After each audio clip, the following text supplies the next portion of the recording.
Assalamualaikum warahmatullahi wabarakatuh. Bismillahirrahmanirrahim. Alhamdulillah rabbil alamin wa salatu wa taslim ala sayyidina wa maulana Muhammad wa ala alihi wa sahbihi ajma'in. Allahumma akhrijna min zulumatil wahmi wa akrimna bi nuril ilmi. وافتح علينا بمعرفة الفهم وزين لنا بنور العلم جعلنا من الذين يستمعون قولا فيتبعون أحسنه سبحانك لا علم لنا إلا ما علمتنا إنك أنت العليم الحكيم ولا حول ولا قوة إلا بالله. Muliakan Tuhan pengurusi, para imam bilal muslimin dan muslimat. Kita sambung pengajian kita pada muka surat yang ke-50. Surat 50. Ada nasihat yang baru, nasihat ke-17. Qala musannif rahimahullah ta'ala wa nafa'ana bi ulumi. Nasihat ke-17 pati ilmu tasawuf. Pati ilmu tasawuf.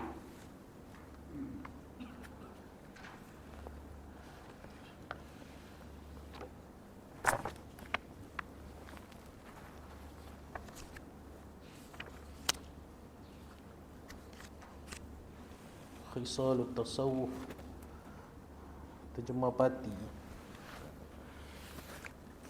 Khisalut tasawuf.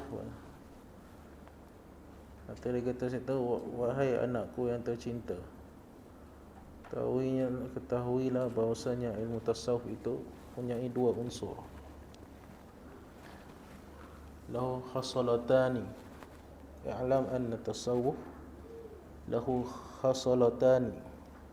Jadi ketahui bahawasanya ilmu tasawuf itu mempunyai dua unsur. Asas yang besar dalam ilmu tasawuf itu dua asas dia. Khasalatani ataupun dia panggil kalau rukni, dia panggil rukun. Pati itu mana rukun lah. Terjemah rukun. Rukun ilmu tasawuf tu ada dua. Hak paling asas sekali. Dua tak banyak pun. Ini memang ringkas tapi padat. Dua je. Tak lagi lebih-lebih. Tasawuf ni nak ajar apa? Tengok dia kata apa itu. Pertama dia istiqamah. Tetap pendirian.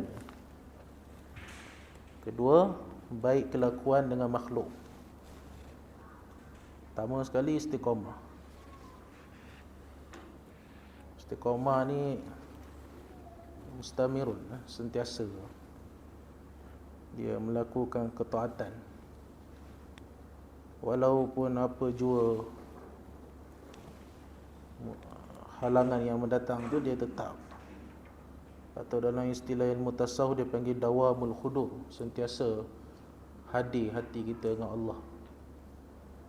Kiralah masa senang, masa susah, dapat tak dapat,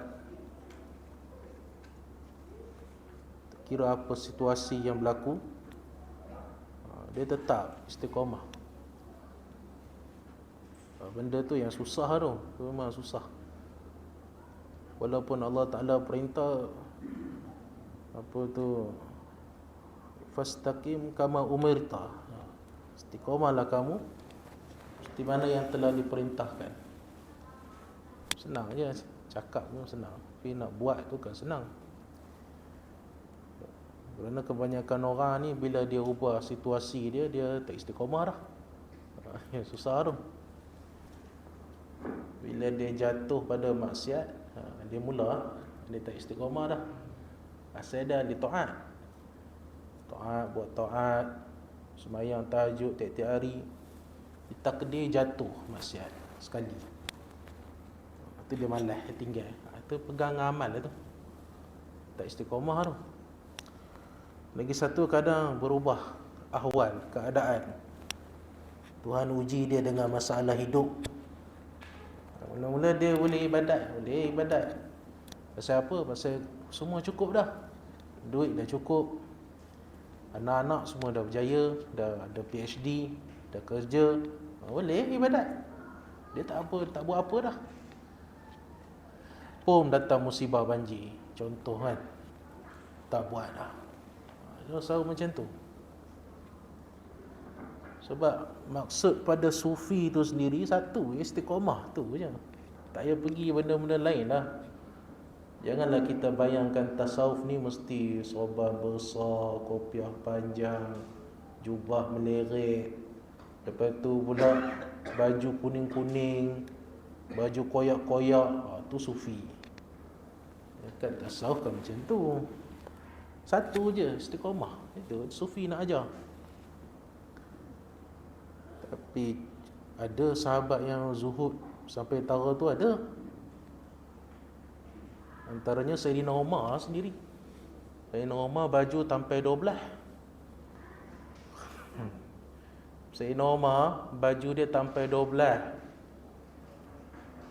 Agak-agak kalau kita pergi Petronas depan tu pakai baju sampai 12, orang viral tak? Confirm orang viral. Tak pernah nampak orang. Orang Rembau pakai baju sampai 12. Tapi Sayyidina Umar macam tu. Punya zuhud, memang buang dunia sungguh. Sebab tu zaman Umar, Nabi sendiri dah bersabda, tak akan berlaku fitnah selagi mana hidup lagi dia ni. Nabi tunjuk Sayyidina Umar. Zaman dia mana orang berani mentah khalifah, nak kena sepak buat. Sayyidina Umar macam tu. Ada seorang kawan datang jumpa Sayyidina Umar, tanya dalam riwayat kan, Allah Ar-Rahmanu alal arsy istawa. Tuhan tu istawa atas arasy. Istawa tu tak boleh terjemah. Tapi kalau ikut makna literalnya macam raja duduk kat istana. Tu makna cara literal. Tapi kalau ikut ayat mutasyabihat. Tanya Umar Khattab, wahai Umar, ni apa makna? Makna apa ni? Kau kan Amirul Mukminin. Tak cakap banyak tuan, ambil rotan sepak kan, pam bagi tu tahu dah jawapan. Tak apa, aku tahu dah, tak nak tanya. Tu Umar.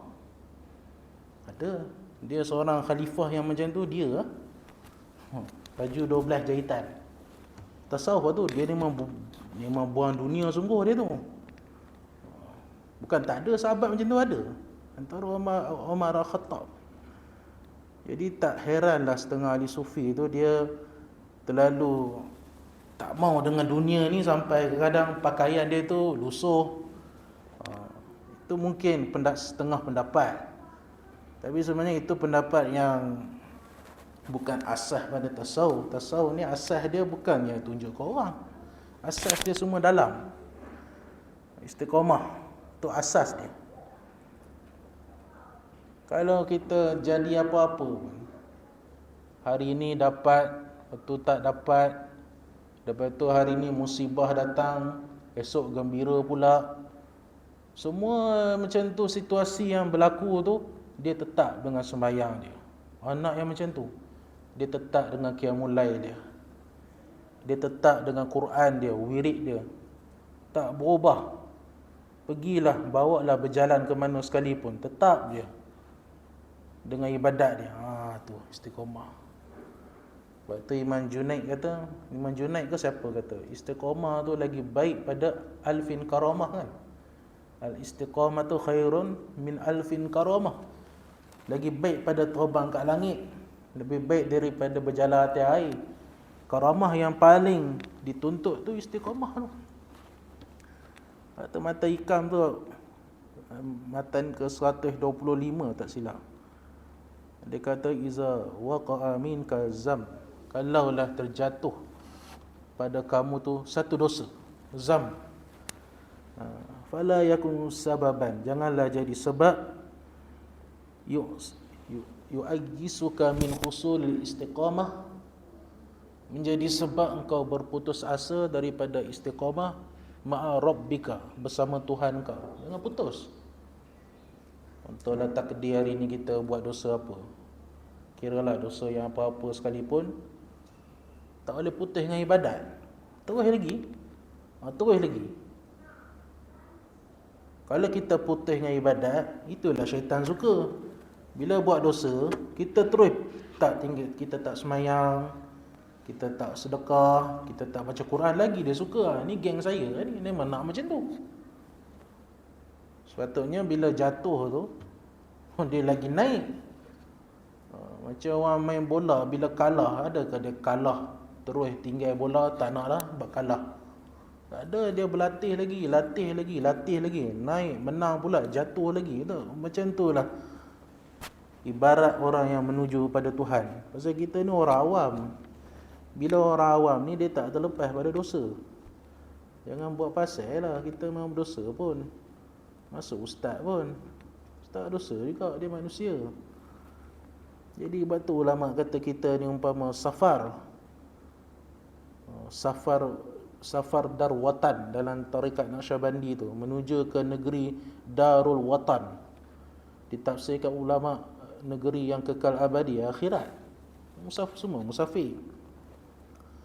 Di dalam musafir itu biasalah terjadi benda-benda yang kadang kita ghaflah, lalai, kita diuji dengan macam-macam. Jadi yang syarat yang pertama nak sampai kepada Tuhan, istiqamah. Jadilah kita orang yang tak kira apa, musibah datang ke apa, tetap baca Quran, tetap berzikir. Kita ada jadual kita. Lepas tu dalam tasawuf dia suruh buat tu, pagi nak buat apa, tengah hari nak buat apa, ada kitab dia. Petang nak buat apa, malam nak buat apa, lepas maghrib, lepas isyak nak buat apa, jadual. Khatam kitab ni boleh buka kitab tu. Memang dia susun betul tu, supaya tak terlepas pun daripada kita ghaflah dengan Tuhan. Susun jadual, lepas subuh nak buat apa wirid yang kena baca, sembahyang sunat apa yang kena buat, sampailah isyak, sampailah kita nak tidur pun diajar lagi adab-adab tidur. Kita tak perasan selama ni adab tidur kena ada mangkuk sebelah, mangkuk isi air. Tu Imam Ghazali suruh. Lepas tu kena ada kayu sugi sebelah. Adab dia bila bangkit tidur, kalau pertama sekali kita sentuh kayu sugi, ambil, gosok kan. Keduanya, kalau lepas tidur, kalau tak ada kayu sugi, biar ada mangkuk isi air ataupun botol. Sebelum kita nak bangkit tidur tu, kita ambil air tu, kita basuh sikit muka kita, basuh tangan kita sikit. Lepas tu kita hadap kiblat. Ni tak bangkit lagi ni cerita tak bangkit lagi. Hadap ke kiblat, kita berzikir sekejap, duduk menung kejap. Pasal kalau ikut dalam kajian pun tak elok bangkit terus, kan darah tinggi. Tak macam tu. Nak bangkit pada tidur, jangan bangkit terus, bahaya. Kena relax dulu. Itu Islam aja tuan, bukannya Mak Saleh pakai cawat tu aja. Kita duk dengar doktor aja. Apa doktor? Ini Imam Ghazali aja. Islam dia ajar dulu. Kadang kita terbalik agung sangat dengan Mak Saleh bodoh tu. Bodoh ya. Waktu tamadun Islam tengah berjaya, Bani Abbasiyah, Bani Umayyah, dulu Mak Saleh pakai cawat lagi. Zaman gelap. Yang susun dokumen, susun fail, susun sistem pemerintahan dari sudut tentera, dari sudut tabibnya apa, Omar Khattab. Kan Mak Saleh tu yang buat, Omar. Kita kadang tu sikit-sikit Mak Saleh. Tak tengok sejarah Islam. Islam, algebra, matematik semua lahir pada siapa? Bukan Mak Saleh pakai cawat. Islam sendiri zaman Abbasiyah. Itu kaedah Imam Ghazali susun. Jangan bangkit terus. Duduk relax, tafakur je. Kalau boleh berdoa sekejap, barulah pergi tandas, mandi, sembahyang tahajud. Sampai macam tu kitab tu aja. Adakah kita ada? Carilah kitab Hidayatus Salikin. Carilah kitab Ihya Ulumuddin. Ini dia nasihat yang asas-asas. Kalau kitab tu dia memang ajar betul kita nak hidup macam mana orang beriman hidup tu macam mana. Apa yang kena isi. Dia ajar sungguh. Kalau engkau ni kerja, macam mana kau nak buat? Kalau engkau ni seorang ustaz, kau nak buat macam mana? Macam halus sufi ni. Tu tasawuf. Lepas tu kita tak boleh lari pada Imam Ghazali. Tak boleh tuan. Pasal dia tokoh. Dia yang menyusunkan kaedah. menyusunkan manhaj orang beriman ni macam mana apa yang dia kena buat. Tapi ini semua basic-basic. Tak apalah. Sampai nak tidur pun ajar cara tu. Kita tak perasan selama ni tidur sunat ada air sebelah. Tak perasan. Dalam kitab ada. Kita letak handphone, lupa nak sebut. Kita bila bangkit tidur, apa benda kita cari dulu? Handphone, off alarm. Mula-mula nak off alarm lagi murah, WhatsApp. Woi, grup surau ni apa 1001 mesej ni bergaduh ke? Wah, tang tu je 1 jam. Tang tu setengah jam dah. Ini dah gaduh, tak puas hati dengan pengurusi contoh. Gaduh, left group. Wah, kita macam tu, setengah jam habis tang tu. Tapi Quran Tuhan minta setengah jam kita tak dapat. Susah. Padahal wirid Rasulullah sebelum tidur dia baca banyak surah. Hak tu wirid Nabi. Wirid Nabi ni Quran tu sendiri. Antaranya dalam kitab Maraqil Ubudiyah tu kata antaranya Nabi tak tinggal surah Sajadah sebelum tidur. Lepas tu surah Waqiah. Lepas tu surah Az-Zumar. Kemudian surah Hamin wad Dukhan. Hamin surah Dukhan. Kemudian Tabaraka, tak tinggal Yasin. 6 tu sebelum tidur. Tak tinggal. Nak baca 6 tu adalah sejam. Sejam lah. Paling kurang paling cepat pun 40 minit. Tapi kita tak dapat tu kan. Saya lah. Tapi kalau tengok handphone, tengok TV kan. Wah. 2 jam pun tak lekang kat tempat duduk. Tengok ya suka kita kan. Tambah main bola ataupun movie ke, cerita Piramli ke kan. Tak lekang kita. Kalau orang perempuan tengok cerita dia, cari karama dia tu, tengok ya kan. Cerita Melayu macam tu je tuan. Tak cerai, kahwin lebih. Lepas tu bapa mertua jahat ataupun mak mertua jahat, dia pusing kot tu lah. Anak dahaka, tu lah cerita Melayu. Pusing kat tu lah. Akhir dia tahu dah hak baik menang tak. Kita boleh macam tu. Cinta, biasa cinta muda. Mega Holding. Tahu Mega Holding? Pejabat besar. Benda. Kalau cerita yang elok dulu ada cerita TV3 tayang, cerita Ayahanda. Siapa tengok lakonan Jalil Hamid. Ayahanda tu cerita seorang tok guru pondok kena boikot dengan orang kampung. Tu bagus. Tuan pergi cari cerita Ayahanda. Tu memang saya tengok. Memang betul dialog dia pun macam orang kampung betul. Tak ada bukan dialog berlakon, memang selamba. Tengok tu bagus. Cerita seorang tok guru kena pulau sebab dia mengajar tak sedap. Tok guru tu dia mengajar dia baca je. Dia tak urai pun. Waktu orang kampung pun buat-buat ngantuk, tengok handphone. Tok guru tu baca, sabar dia baca je kitab. Padahal alim. Yang saya ingat sekali dialog tu yang saya terkesan sekali, cerita je lah kan. Bila dia kata orang lah ni tak minat dah, nak ustaz-ustaz luar, ustaz-ustaz muda, balik Mesir, balik Jordan. Lepas tu isteri dia kata, abang dulu hebat apa, mengaji 20 tahun, bersimpur depan tok guru besar. Mana alim sungguh lah tu, kalau 20 tahun belajar, walaupun tak pergi luar negara pun. Balik cari cerita. Dalam YouTube ada, tak ada, tak tahulah. Cerita tu bagus. Hak lain semua boleh lah, sekadar tengok boleh lah. Tak, kita tengok kat pada TV kan. Ayang kat kadang. Tapi kadang tak apa-apa. Muat masa. Nak cerita apa? Benda tu kita boleh 2 jam. Wah, cerita Melayu tambah cerita malam Jumaat malam 1, 10 sampai 12. Boleh tu kita. Tapi bila tang ibadat ni, tu istiqamah tu. Dia susah.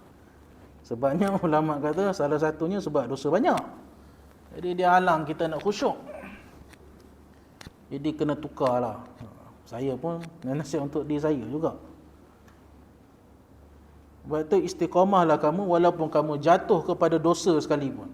Ni Mata Hikam kata, janganlah kamu putus asa. Kalau kamu terjatuh daripada dosa sekalipun, tetap naik kamu. Naik lagi, ibadat lagi.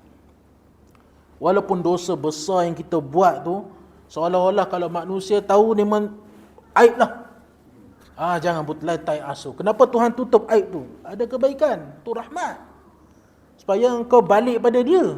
Tu tujuan dosa tu. Tasawuf dia hurai. Kenapa ditakdir dosa? Sebab untuk kau balik pada dia, dan dosa tu pula ditutup. Kenapa Tuhan tutup? Tuhan nak kau cepat tarik gear. Istighfar balik, sembahyang sunat, yang tu yang dia nak. Kalau Tuhan tak sayang, dia buka je habis. Sebab tu Tuhan tutup. Sebab tu orang nak bertaubat, salah satu syarat, jangan cerita kat orang. Saya dulu tu janda tu, saya dulu main. Tak boleh tuan. Tu saya cerita senyap je. Tanda orang yang betul-betul taubat, dia ni memang tak cerita pun tak nak. Terlintas pun tak mau dah. Tinggal je. Walaupun apa benda dosa sekalipun, tinggal. Kita senyap je, biar kita dengan Tuhan je. Tu hikmah Tuhan tutup tu. Ini kadang setengah tu dia taubat pada Tuhan. Dia cerita balik pengalaman dia masa dosa dekat radio, kat TV. Ya Allah, ilaha illallah. Saya cerita, dia maknya asalnya tu dia taubatlah dan insaf. Mungkin dia tak mengaji kot. Tu masalah artis-artis ni, kalau taubat dia tak mengaji, susah. Memang susah. Walaupun dia Islamik macam mana sekalipun, kalau dia tak menadah kitab, jadi masalah. Betul tuan. Waktu orang interview dia, itu dia pun nangis-nangis. Ceritalah, saya dulu bertaubat. Saya pergi ke selatan Thailand, pergi ke sungai tu, kena tenggelam 7 hari 7 malam, kena ambil berhala Samin Buddha masuk dalam dahi. Ya, jangan cerita. Adab ni jangan cerita kat orang, malu. Satu malu, lagi satu Tuhan laknat. Tapi kita marah lah, dia tak belajar. Jadi ni kita mengaji semua, tu saya cerita kat orang. Kalau Tuhan tutup tu, adalah sebab. Sebab tu Allah Ta'ala panggil orang yang berdosa tu dengan hamba. Cuba perhati uslub Quran kan. Qul ya ibadiyalladzina asrafu ala anfusihim. Katakanlah, ya Muhammad, kepada hamba-hambaku yang melampaui batas. Tu tara dosa asrafu ala anfusihim tu, semua dosa dia buat. Melampaui batas.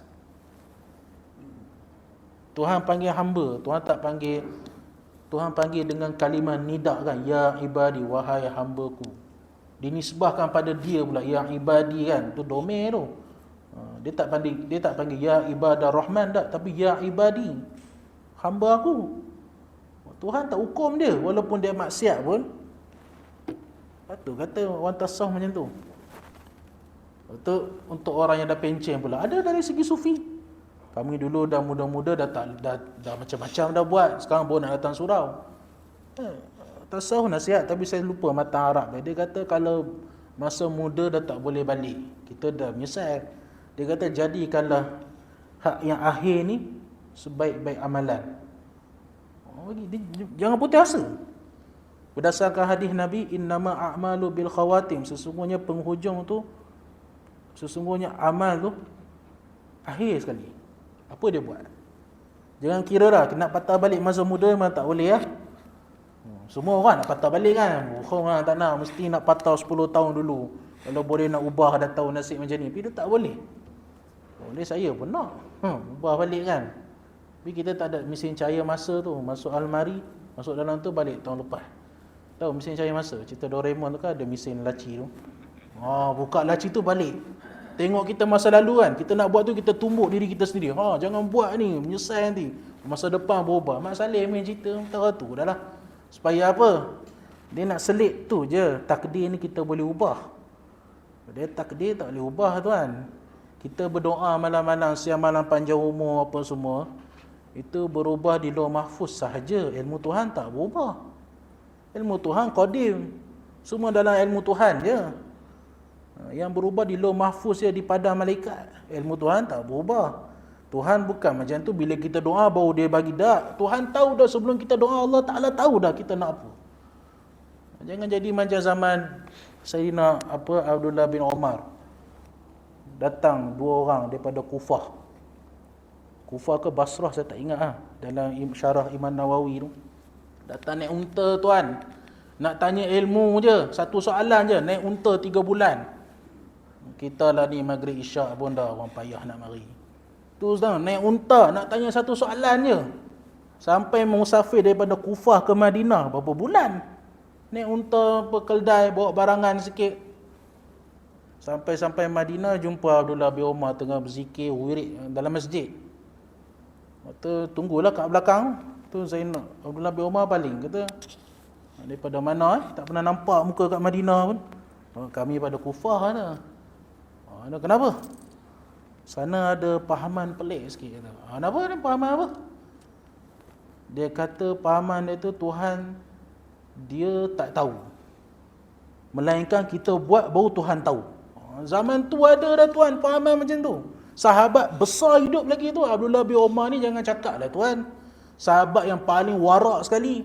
Sampai bila sahabat lain mencadarkan ketika mana Umar Al-Khattab tengah sakit, perut terburai tu kata, bagilah anak kau jadi khalifah. Kalau anak kau jadi khalifah kami semua bai'ah. Aku tak akan serahkan urusan aku pada anak aku.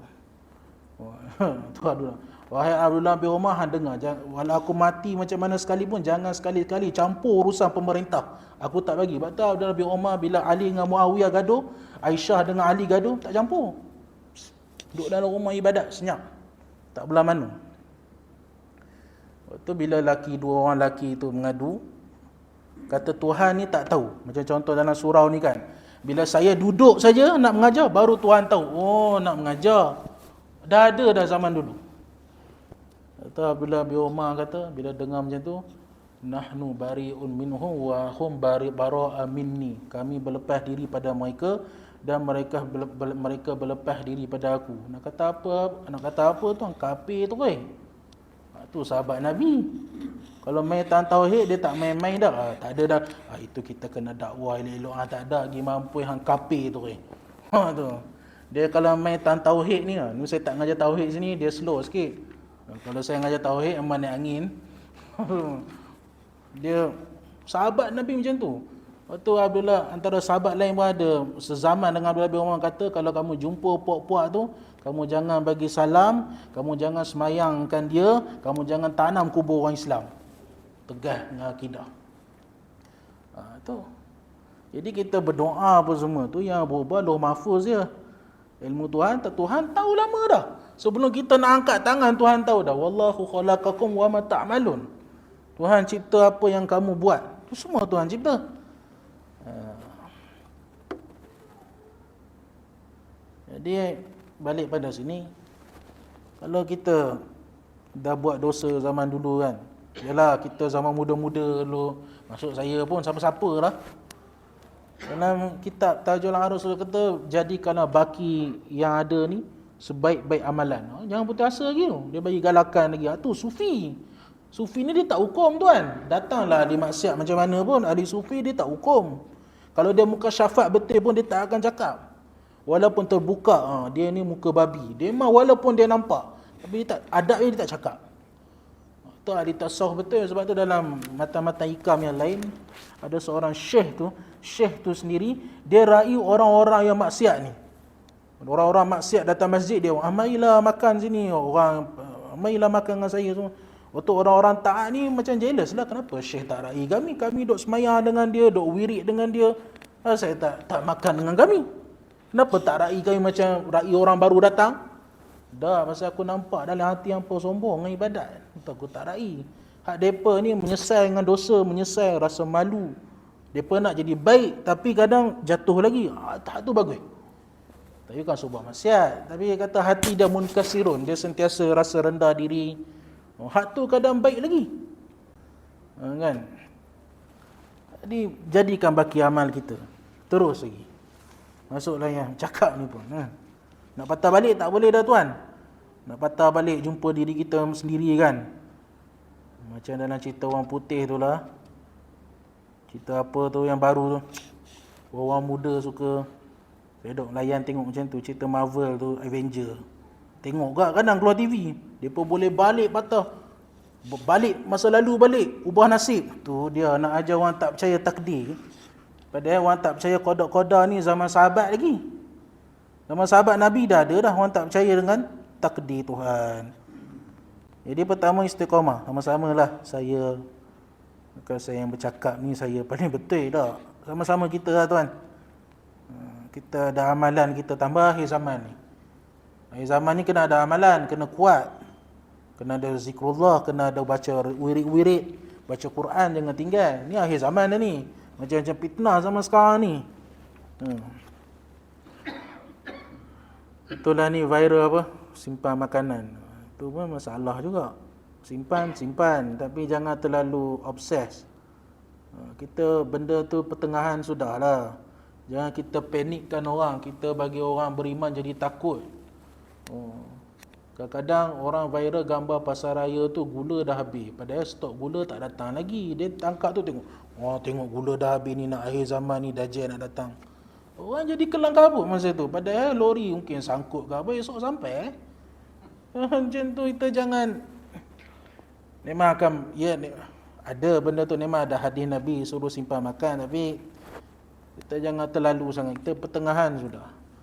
Benda khabar-khabar tu duduk tengah-tengah. Jangan terlalu, jangan ni kan.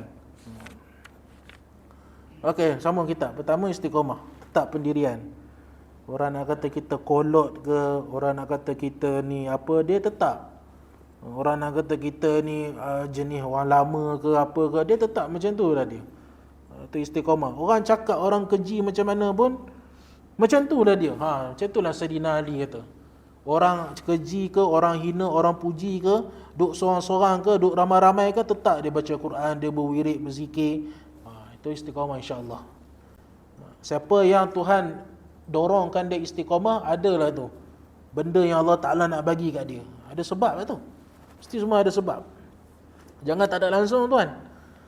Dengan kita duduk dunia ni, kita tak ada amal, kosong ya kan. Tak buat apa, datang masjid, balik, tengok TV, makan, tidur. Lebih kurang je tak boleh. Kena ada amal, kena ada wirid. Lepas tu yang kedua, baik kelakuan dengan makhluk, baik dengan orang. Lepas tu ahli sufi ni kalau dia betul tasawuf, dia baik dengan orang, rakyat orang. Hak tu betul. Ini bukannya lagi banyak zikir, tengok orang atas bawah ni kotor maksiat no. Dia subhanallah, subhanallah, tengok orang. Tu kan dia tu. Ali Imam Ghazali kata adab dengan manusia ni salah satunya paling ringan sekali senyum. Senyum dengan orang. Paling basic sekali. Jumpa dengan orang senyum. Jadi ini kadang jumpa dengan orang muka tu macam muka serong kan. Tambah dia kaki ibadat kan. Dia ahli masjid, tengok orang pakai t-shirt datang. Dia punya pandang tu masalah macam tu. Ahli sufi ni paling berakhlak, paling baik ahli tasawuf. Pasal tasawuf ni dia kata sufi ni sebenarnya jangan nampak kita ni bagus, tu je. Hak tu ya tasawuf. Kita kena nampak orang lain lagi baik, lagi mulia, walaupun orang maksiat. Nak didik macam tu, dia lagi baik. Macam kisah zaman Nabi Musa, nama dia Kapli ke apa. Zaman Nabi Musa tu, dia siapa perempuan yang tak pernah berzina, semua dia dah test dah zaman dia. Ini dalam kitab Bahrul Mazi tu kan, bukannya cerita dongeng dalam kitab dia sebut. Semua dia ni, tu last kali dia jumpa seorang perempuan, cantik juga perempuan tu. Dia kata, boleh tak nak? Dia tak tahulah dia murat macam mana kan. Tiba-tiba perempuan tu pun setuju. Tak tahulah dia ugut ke apa ke. Pergi bermalam di rumah. Dalam riwayat kata ketika dia nak mendakap perempuan tersebut, perempuan tu pun sebut Allah, Allah je. Dia dengar Allah tu pun dia tersentak hati dia kan. Dia dengar Allah je. Kata, kenapa kamu sebut nama Tuhan? Kata, dah aku tak pernah buat dosa macam ni. Dia kata, balik lah. Pergi balik. Lepas tu dia takut. Badan dia jadi bergetar, dia menyesal. Padahal satu kampung kata dia tu ahli maksiat. Dia ni tak guna punya orang. Semua anak dara, macam cerita orang minyak tu lah. Kan, nak dapat muka handsome balik, kena rogol semua dalam kampung tu. P. Ramlee berlakon, jadi orang minyak tu kan. Waktu lain kali dia taubat dengan Tuhan, last sekali dia mati. Ditakdir dia mati. Orang kampung suka, woi mati dah Kipli tu, alhamdulillah mati dah hamba Tuhan tu. Elok pun mampu tak hidup ah. Kali bila orang kampung nak pergi rumah dia, mungkin nak urai jenazah. Jumpa depan pintu, innallah qad ghafara Kifli. Sesungguhnya Allah telah ampun dosa Kifli. Sebab apa? Sebab dia sempat bertaubat. Lepas dia taubat, mati. Tak tahu tuan. Satu amalan kita last kali. Kita ahli surau macam ni pun, kita boleh confirm tak diri kita ni akan mati husnul khatimah? Tak tahu. Maksud saya pun tak tahu tuan. Tak lindung lah kan. Tak tahu siapa tak boleh confirm, melainkan Tuhan je tahu. Itu ibrah pada kisah tu, jangan kita hukum orang. Tak kira lah macam mana latar belakang dia sekalipun, jangan hukum lah. Dia ni dulu ahli dadah ke apa, jangan hukum dia. Peluang Tuhan buka peluang. Sebab tu nama Tuhan tu Tawwab. Tu ada sebab tu, kenapa tak Taib Tawwab. Dia panggil sirah mubalarah dalam ilmu saraf. Dengan makna Allah Ta'ala apabila berulang-ulang kali hamba tu taubat, berulang-ulang kalilah Allah Ta'ala akan terima taubat dia. Tu Tawwab. Kalau ikut Taib boleh tak? At-Taibu, orang yang maha menerima taubat, yang maha menerima. Tapi Tuhan sebut Tawwab. Sirah mubalarah, dia kata yang sangat menerima taubat, tu tafsiran dia. Jatuh lagi, istighfar lagi. Jatuh, kita biasa, kita orang biasa. Bagaimana kita orang biasa macam tu lah. Diuji dengan syahwat, dengan dunia. Saya kata orang, ustaz pun kena uji dengan dunia, pun jangan main-main. Ustaz kena uji dengan dunia walaupun dia ustaz. Macam mana ustaz kena uji dengan dunia? Dah confirm dengan orang sini, boleh. Surau Rembau ni adalah 200-300 dapat kan. Tiba-tiba masjid belah tu, Seremban Masjid Negeri panggil, hari sama. Padahal dah confirm dah. Itu. Ini confirm kurang-kurang ni 4,000 dapat ni. Dunia masuk. Orang agama pun masuk dengan dunia tu kan. Main-main zaman akhir zaman ni. Orang awam haram. Mari tang orang kaya buat, tak apa, ni ada dalil, ada khilaf, tak apa. Orang awam haram bersanding, tak boleh. Bercampur, tabarruj. Tu main artis bersanding, Islamik sikit, ini ada khilaf di kalangan ulama. Khilaf pula. Siapa artis tu? Saya sebut dah. Saya sebut lah. Wallah. Masuk dah kan? Masuk? 2 minit lagi. 2 minit lagi. Atau yang kedua, baik kelakuan dengan makhluk. Baik dengan orang, nak urai macam mana tak tahu. Macam tu lah. Buat baik dengan orang. Kalau orang datang minta tolong, kita tolong kadar yang kita mampu. Kalau ada kuliah, bawa makanan. Tu baik tu. Lepas kuliah, makan kan. Tu memang bagus. Zaman Imam Ahmad bin Hanbal dulu, pernah sekali Imam Ahmad bin Hanbal semayang terlebih rakaat ataupun as-sahwu ni lalai dalam semayang, tak tahulah lalai macam mana kan. Waktu murid dia tegur, kata, imam pasal apa semayang ni terlebih rakaat?